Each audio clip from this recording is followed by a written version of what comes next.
देखिए, भारत के पूरे सड़क नेटवर्क का ना सिर्फ 2% हिस्सा नेशनल हाईवे है। सिर्फ 2%। हम्म। और जब बात सड़क हादसों में होने वाली मौतों की आती है तो ये आंकड़ा अचानक 30% तक पहुंच जाता है। बिल्कुल। और ये ना सिर्फ एक आंकड़ों की गलती नहीं है, बल्कि ये एक ऐसा गहरा संकट है जिसने हाल ही में भारत के सर्वोच्च न्यायालय को एक बहुत बड़ा कदम उठाने पर मजबूर कर दिया। सही कहा आपने।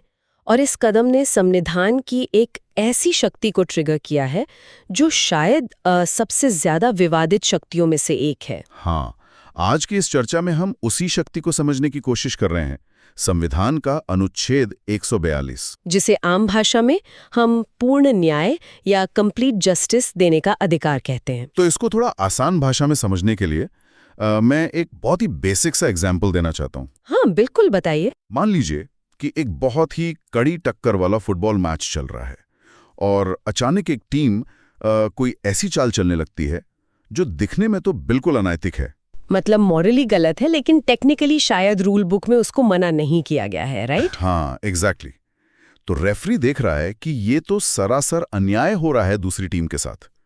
ऐसे में वो रेफरी खेल को बीच में रोककर मैच को फेयर बनाने के लिए ना उसी वक्त मैदान में एक बिल्कुल नया नियम बना देता है। अरे वाह, ये तो बहुत ही दिलचस्प उदाहरण है। तो अब बड़ा सवाल ये उठता है कि क्या वो रेफरी उस खेल को बचा रहा है या फिर वो अपने अधिकार क्षेत्र से बाहर जाकर खुद को उस खेल से भी बड़ा बना रहा है। देखिए, यही उलझन इस पूरी बहस का सबसे बड़ा बिंदु है।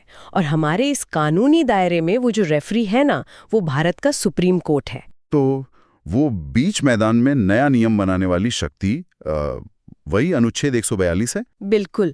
और जब भी अदालत को लगता है कि संसद के बनाए गए जो मौजूदा कानून है वो न्याय देने में नाकाम है या उनमें कोई बहुत बड़ी कमी है, तो अदालत उस कमी को पूरा करने के लिए इस शक्ति का इस्तेमाल करती है।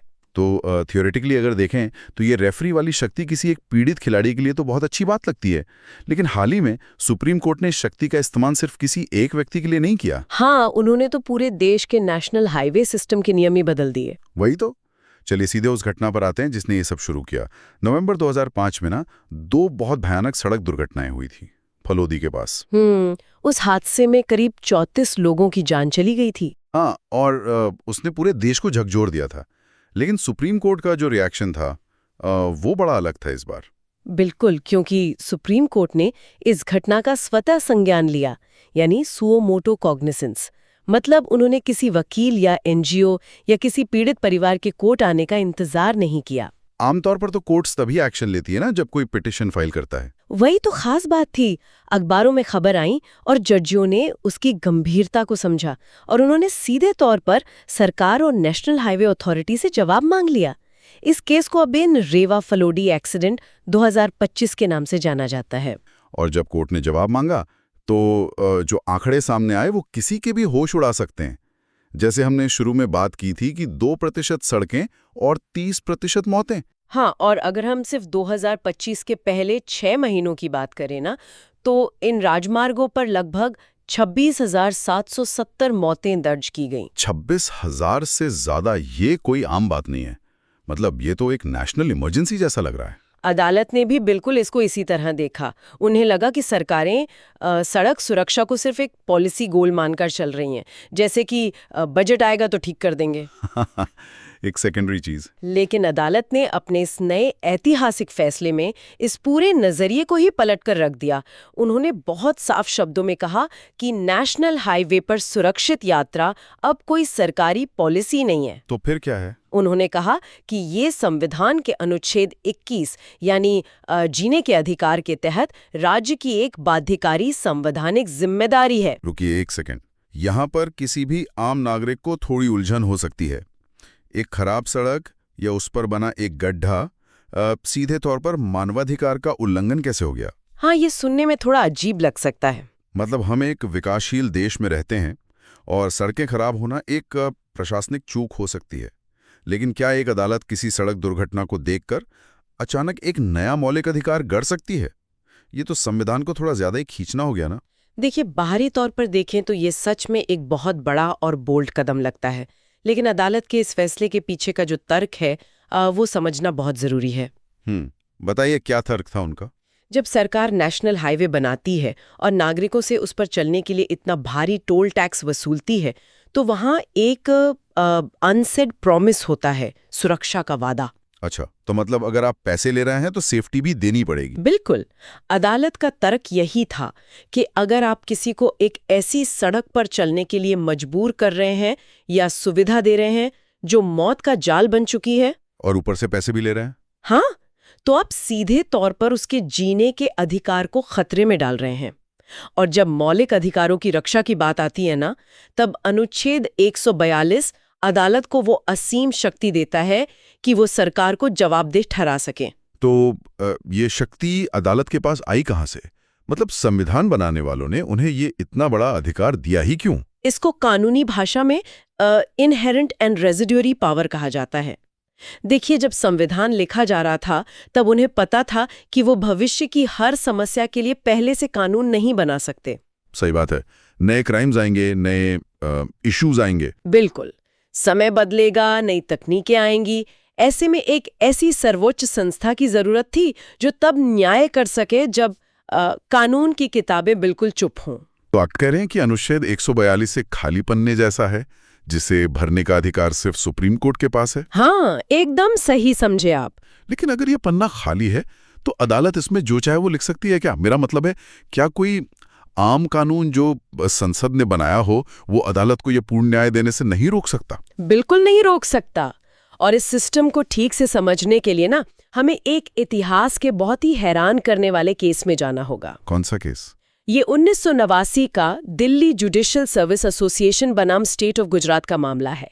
ये केस इतना सनसनीखेज था कि इसने पूरी न्यायपालिका की नींव हिला दी थी। अरे बाप रे, ऐसा क्या हुआ था इसमें? गुजरात के नदियाद में ना एक बहुत ही ईमानदार चीफ जुडिशियल मैजिस्ट्रेट थे और वो स्थानीय पुलिस के जो गैर कानूनी काम थे उन पर रोक लगा रहे थे। तो वहां के एक पुलिस इंस्पेक्टर ने उस मैजिस्ट्रेट को सबक सिखाने की ठान ली। रुकिए एक सेकंड, एक पुलिस वाले ने सीधे एक जज को निशाना बनाया? हाँ, उस इंस्पेक्टर ने जज को धोखे से पुलिस स्टेशन बुलाया। वहां उन्हें गिरफ्तार किया गया और रस्सियों से बांधा गया। क्या आप बात कर रही हैं? हाँ, और इतना ही नहीं, उन्हें जबरदस्ती शराब पिलाई गई और फिर उनकी गलत फोटोज खींची गईं ताकि उन्हें ब्लैकमेल किया जा सके और उनका करियर खत्म किया जा सके। ये तो बिल्कुल रक्षक के भक्षक बनने वाली बात हो गई। तो फिर इस केस में कानून ने क्या किया? देखिए, सबसे बड़ा पेच तो यही था, अगर नॉर्मल कानूनी प्रक्रिया से चलते, यानी सीआरपीसी और आईपीसी के तहत, तो क्या होता? पहले एक एफआईआर दर्ज होती, है ना, और उसकी जांच भी वहीं लोकल पुलिस करती जिसने ये सब किया था। बिल्कुल, और फिर मामला निचली अदालत में जाता, फिर हाई कोर्ट में जाता। इस पूरे प्रोसेस में सालों लग जाते और उस मैजिस्ट्रेट को शायद कभी न्याय नहीं मिलता। तो यहाँ पर सुप्रीम कोर्ट ने क्या किया? ऐसे में सुप्रीम कोर्ट ने अनुच्छेद 142 का हथियार निकाला। तो उन्होंने नॉर्मल कानूनी प्रक्रिया को पूरी तरह से साइड में कर दिया? पूरी तरह से। सुप्रीम कोर्ट ने कहा कि जब न्यायपालिका की स्वतंत्रता ही खतरे में हो तो हम इन आम कानूनों की धीमी प्रक्रिया का इंतजार नहीं कर सकते। वाह! उन्होंने सीधे इस शक्ति का इस्तेमाल करते हुए उन पुलिस वालों को अवमानना यानी कंटेम्प्ट का दोषी ठहराया और सीधे जेल भेज दिया। मतलब इस केस ने ये साफ कर दिया कि कोई भी साधारण कानून या प्रोसीजर सुप्रीम कोर्ट को अपना काम करने से नहीं रोक सकता। हाँ, ये एक पत्थर की लकीर बन गई कि पूर्ण न्याय देने के रास्ते में कोई स्टैट्यूटरी लिमिटेशन नहीं आएगी। ये कहानी तो सच में रोंगटे खड़े कर देने वाली है। लेकिन मैं सोच रहा था कि अगर ये शक्ति इतनी ही पावरफुल है तो क्या हाई कोर्ट्स के पास भी ये शक्ति होती है? क्योंकि वो भी तो अपने अपने राज्यों में सबसे ऊपर होते हैं ना। कई लोगों को ऐसा ही लगता है, लेकिन ऐसा है नहीं। अनिल कुमार जैन बनाम माया जैन का जो 2009 का केस है ना, वो इस अंतर को बहुत अच्छे से समझाता है। अच्छा, इस केस में क्या हुआ था? ये आपसी सहमति से तलाक का मामला था। हिंदू मैरिज एक्ट के तहत जब कोई कपल आपसी सहमति से तलाक की अर्जी देता है तो उन्हें 6 महीने का कूलिंग ऑफ पीरियड या इंतजार का समय दिया जाता है। हाँ, ये तो रूल है ताकि वो अपने रिश्ते को एक आखिरी मौका दे सकें। बिल्कुल, लेकिन अब सोचिए एक ऐसा कपल है जो पिछले 10 सालों से अलग रह रहा है। उनके बीच कोई डिस्प्यूट बचा ही नहीं है, सब कुछ पहले ही सेटल हो चुका है। तो उनके लिए तो ये 6 महीने बस एक पेपर वर्क वाली फॉर्मेलिटी होगी? सिर्फ फॉर्मेलिटी नहीं, उनके लिए ये एक मानसिक प्रताड़ना जैसा है। अगर वो हाई कोर्ट के पास जाते हैं और कहते हैं कि माय लॉर्ड, हमारे केस में ये 6 महीने का नियम हटा दीजिए, तो हाईकोर्ट क्या कहेगा? क्या कहेगा?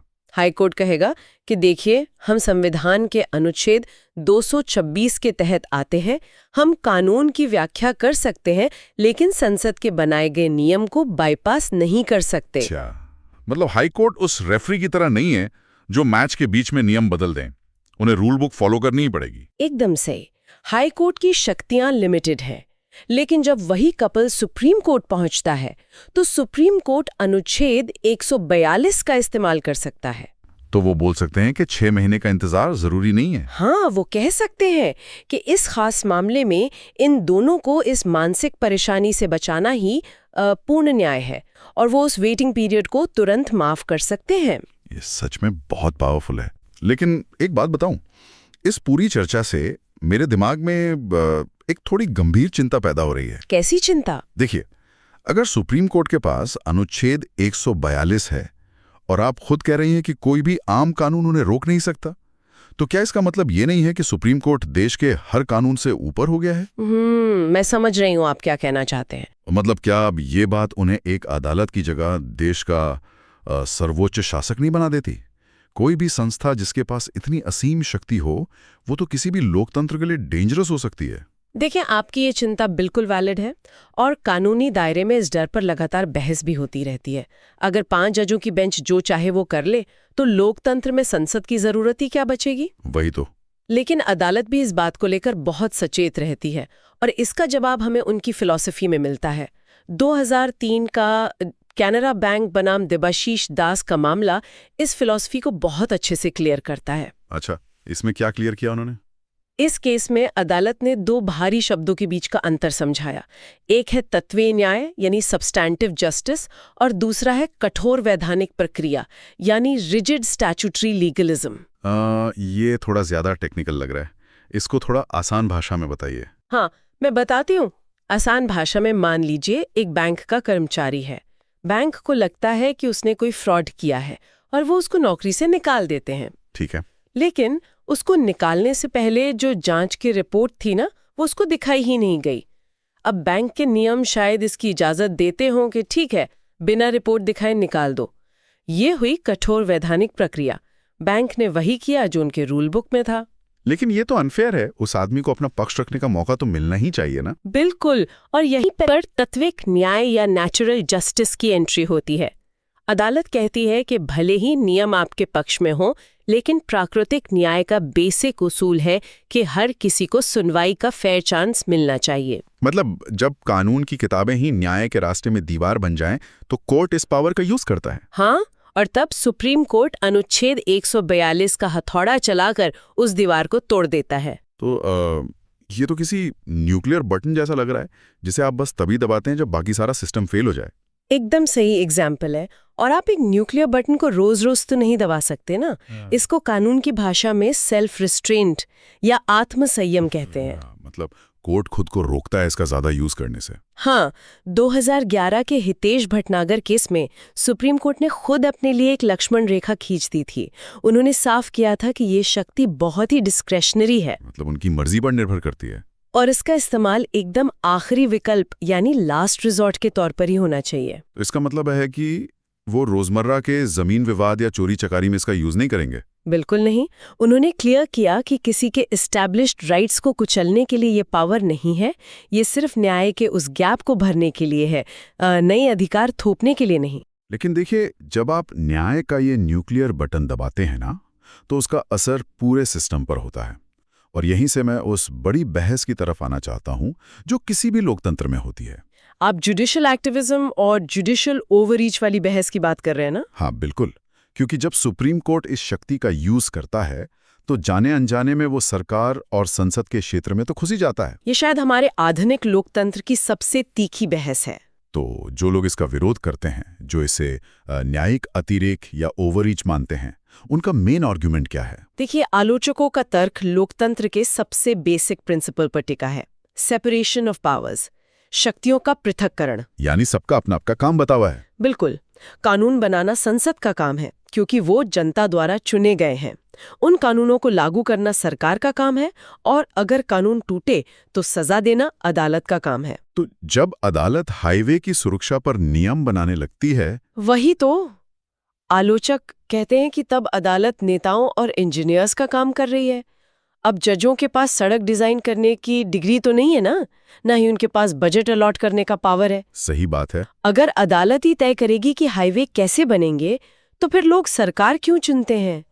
उन्हें लगता है कि इसका ज्यादा इस्तेमाल संसद को कमजोर करता है और एक तरह से नॉन इलेक्टेड डिक्टेटरशिप का डर पैदा करता है। ये आर्ग्यूमेंट तो सच में काफी स्ट्रांग लग रहा है, लेकिन इसके बावजूद बहुत लोग इस पावर का सपोर्ट भी करते हैं। उन्हें क्या लगता है, अगर कोर्ट संसद के काम में तांग अड़ा रही हैं, तो जनता खुश क्यों होती है? इसका जवाब सोसाइटी की ग्राउंड रियलिटी में छुपा है। देखिए, थ्योरेटिकली तो संसद को कानून बनाना चाहिए, लेकिन असल में पॉलिटिक्स बहुत स्लो होती है। हाँ, बिल पास होने में सालों लग जाते हैं। और समाज बहुत तेजी से बदलता है। अब आप लिव इन रिलेशनशिप से जुड़े इश्यूज देख लीजिए या LGBTQ कम्युनिटी के राइट्स देख लीजिए। हाँ, इन नए मुद्दों पर तो पुराने कानून एकदम चुप थे। बिल्कुल। और वोट बैंक पॉलिटिक्स के चक्कर में सरकारें अक्सर ऐसे कंट्रोवर्शियल मुद्दों पर चुप रहती हैं। तो जब सिस्टम कुछ नहीं कर रहा तो सिटीजन कहाँ जाएगा? यानी अदालत चुपचाप बैठकर तमाशा नहीं देख सकती। हाँ, उनके लिए अनुच्छेद 142 एक अलार्म क्लॉक का काम करता है। इसलिए कई लोग इसे जुडिशियल एक्टिविज्म यानी एक पॉजिटिव प्रोग्रेस मानते हैं। इसको सुनकर मुझे एक और एग्जाम्पल याद आ रहा है। ये तो ऐसा हो गया कि मान लीजिए एक घर में आग लगी है। अच्छा। अब आग बुझाना फायर ब्रिगेड का काम है, वो हमारी सरकार और संसद है। लेकिन फायर ब्रिगेड ट्रैफिक में फंसी है या सो रही है, तभी एक सुपर हीरो उड़ता हुआ आता है जो कि हमारा सुप्रीम कोर्ट है, और वो आग बुझा देता है। बिल्कुल सही एग्जाम्पल दिया आपने। हाँ, अब उस घर वाले को तो इस बात से मतलब है ना कि उसकी जान बच गई। उसको इससे क्या लेना देना कि आग किसने बुझाई। हाँ, तभी तो जब अदालत पोल्यूशन के खिलाफ कड़क ऑर्डर पास करती है या सड़क सुरक्षा पर रूल बनाती है, तो पब्लिक उस सुपर हीरो का जश्न मनाती है। लेकिन यहां मैं थोड़ा डेविल्स एडवोकेट बनना चाहूंगा। अगर हम हर बार आग लगने पर उस सुपर हीरो का ही वेट करने लगेंगे, तो क्या हमारा फायर डिपार्टमेंट कभी ठीक से काम करना सीखेगा? वही तो, ये एक बहुत बड़ा इंस्टीट्यूशनल खतरा है। मेरा मतलब है, इंस्टेंट सोल्यूशन के चक्कर में हम अपना पूरा डेमोक्रेटिक सिस्टम ही तो तबाह नहीं कर रहे। अगर नेताओं को लगेगा कि हार्ड डिसीजंस अदालत खुद ले लेगी, तो वो अपनी रिस्पॉन्सिबिलिटी से भागने लगेंगे। और यहीं पर आकर ये पूरी बहस एक क्रॉस रोड पर खड़ी हो जाती है। लॉन्ग टर्म में किसी भी देश को एक रिस्पॉन्सिबल और अकाउंटेबल सिस्टम चाहिए होता है। अदालतें देश नहीं चला सकती, वो सिर्फ गैप्स को भर सकती हैं। तो अगर इस पूरी चर्चा को हम समराइज करें, तो सच में ये सफर बहुत हैरान करने वाला था। बिल्कुल। हमने देखा कि कैसे नवंबर 2025 का वो दर्दनाक फलोदी हाईवे हादसा, जिसने 34 लोगों की जान ले ली थी, हाँ, वो सिर्फ एक पुलिस FIR बनकर नहीं रह गया। उसने कोर्ट्स के दिमाग में इस जीने के अधिकार पर एक नई बहस छेड़ दी। और हमने दिल्ली जुडिशियल सर्विस केस से ये भी समझा कि कैसे ये पावर एक मैजिस्ट्रेट को तुरंत न्याय दिला सकती है। और हाई कोर्ट वाले डिवोर्स केस में हमने देखा कि कैसे आम लोगों को फालतू के प्रोसीजर्स से बचाया जा सकता है। तो कुल मिलाकर अनुच्छेद 142 सिर्फ किताबों में लिखा एक सिद्धांत नहीं है। ये आम आदमी का वो आखिरी दरवाजा है जब बाकी पूरा सिस्टम, सरकार, ब्यूरोक्रेसी सब फेल हो चुका हो। हाँ, ये एक सेफ्टी नेट है, एक ऐसी उम्मीद कि टेक्निकलिटी की वजह से सुप्रीम कोर्ट से कोई खाली हाथ नहीं लौटेगा।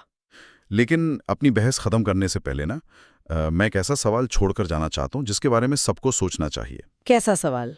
हम लोग अभी ये मानकर चल रहे हैं कि जो जज वहां बैठे हैं वो हमेशा एकदम फेयर और वाइज डिसीजंस लेंगे। उन्होंने लेजिस्लेटिव गैप को भरने के लिए इस पावर का यूज किया। लेकिन जरा सोचिए, क्या होगा अगर कल को कोई ऐसी बेंच आ जाए जो इतनी सावधान ना हो? ये एक डर वाली बात तो है।